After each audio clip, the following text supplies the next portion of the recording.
What is up, YouTube? Today I will be showing you how to create the absolute best Pro-Am team for NBA 2K22 Next Gen. I'll break down the style of play you'll want to use and what builds you'll want every member of the team to have to make sure you're the most comp you can be. Let's get straight into it. Bruh. Okay guys, first let's get into the style of play you'll want to play with. This year in Next Gen, and this is just Next Gen I'm talking about, I haven't really played a lot of current gen, so only on Next Gen. The meta right now is paint mashing and 5/8 that go left to right into oblivion. So what we're going to do is abuse the meta. We're going to use that because that's the only way you can really win this year, it feels like. Call it scummy, tryhards, whatever. If you're watching this video, I pretty much think you're a tryhard like me too.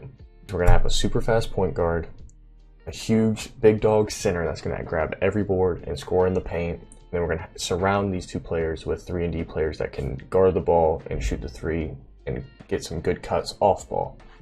The first build we're going to break down is the center build. So we're going to start at center and work our way towards the point guard. So this is the first of two possibilities for center builds. There are two possibilities because there's two schools of thought. Either you're strong or you're fast as a center. Here, I feel like we've done a good combination of both with the first one. You're 7'2", 236, 8-foot wingspan. With this comes a 99 close shot, 99 standing dunk, free throw for when you get fouled, 90 pass accuracy, and every single defensive badge pretty much.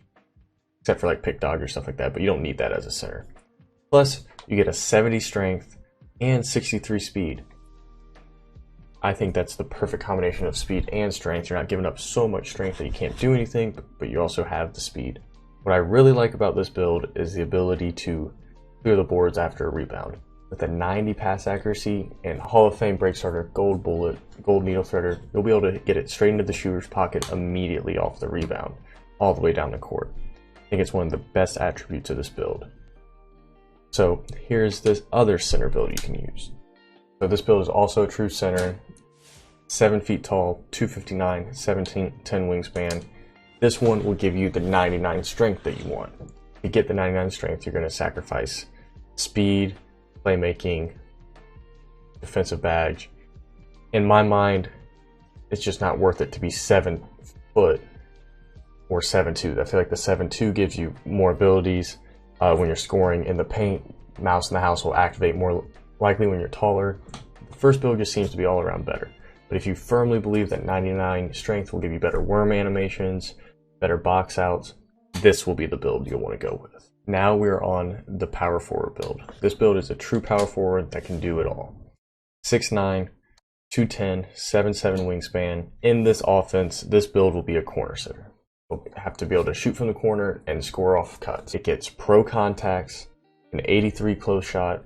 So if you somehow don't get the driving dunk that you want to get off a cut, you're still able to score inside on a smaller player.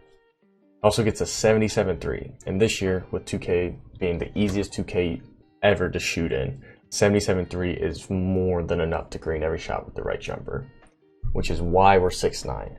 You want to be 6'9" to get the good jump shots.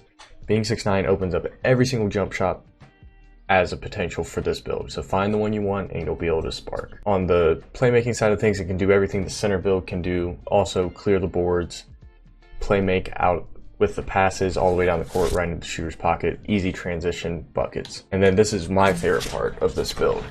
You have an 80 in every single defensive category with 33 badges. You can shape this build to be anything you want. It can be an on-ball defender, it can guard the big man, or it can guard the corner center, which was most likely what will happen.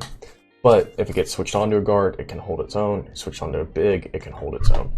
It's absolutely one of the most versatile builds I've ever seen in 2K. And personally, I believe it is the best power forward build in the game. So this small forward build is honestly one of the coolest builds in this 2K.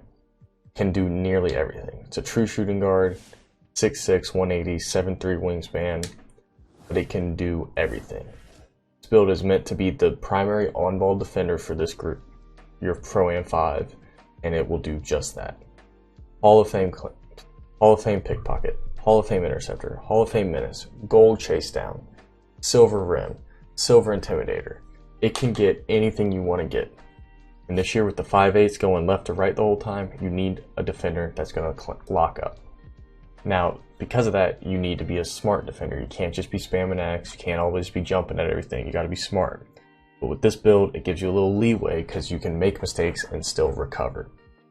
But in the offense, this build will be one of the other corner sitters and will be able to shoot perfectly fine with the 83. It can also get pro contact dunks for the off-ball cuts, lobs, anything you need it to do off-ball. The twist with this build is that it is also the secondary ball handler. If for some reason your offense is slowing down with the pick and roll lagging behind, you kick it to this guy and they can do a 5-out.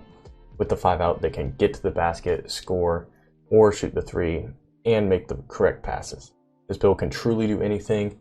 On top of it, has one of the coolest names I've ever seen in 2K. This build is called a two-way tempo pusher. So if you're someone who's a real build head and is looking for a cool build name, this build might be just the one for you. So this 2-guard is extremely important for this offense. The purpose of this guard is to be a lights-out shooter from anywhere on the court. Guard is a point guard technically, but it's 6'5", 175, and 6'9" wingspan. Build can do almost anything, can't handle the ball as well though. Has the 84, perfect for off-ball cuts, pro contacts, and the 88-3, meaning you get the gold limitless spot up. Gold limitless spot up allows you to shoot beyond the hash with the correct jumper. With this build, you're for sure going to be a lights out shooter, which is a must in this offense. It'll also be the hash sitter, which allows the person to shoot from anywhere, cut from the hash, wrap, cut, defease, anything you want to do for the comp pro-am games you're going to be playing. It also allows to be the second defender in this system, meaning it will be guarding the other team's secondary ball handler. This build gets 94 perimeter, 98 steal, and just enough for chase down as well. So it can do pretty much most of everything that the forward build can do. It's just a little bit faster and a much better shooter. Okay. And now onto the point guard build. This point guard build is one of the most overpowered builds in 2K history. The speed of this build paired with the ability to white every single shot you take is going to put you into another level offensively. When ran correctly, this build can also definitely get you 20 points and 10 assists in any game. So it's a point guard, 5'8", 147, 5'11 wingspan. This year, left, right, cheese, this is the build you gotta use. So this build gets 99 3-point shot, 99 mid-range, 99 pass accuracy, 99 ball handle, 98 speed with ball. This build can do anything. Your passes will be crispy, you'll be fast, you can create open shots for yourself, especially running off a screen. You'll be able to hit the roller anytime you want. You can call for cuts, call for dexes, corner cuts, anything you need to do to get your other guys open, you'll be able to do with this build.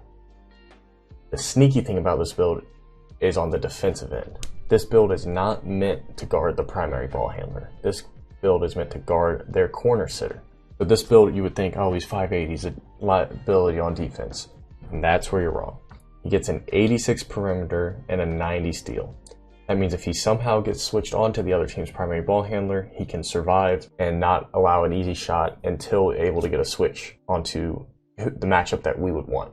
Also, with the 90 steal, sitting on a corner sitter allows you to play the passing lanes. If you play the passing lanes right, you're going to get steals as long as these other team's players throw it your way.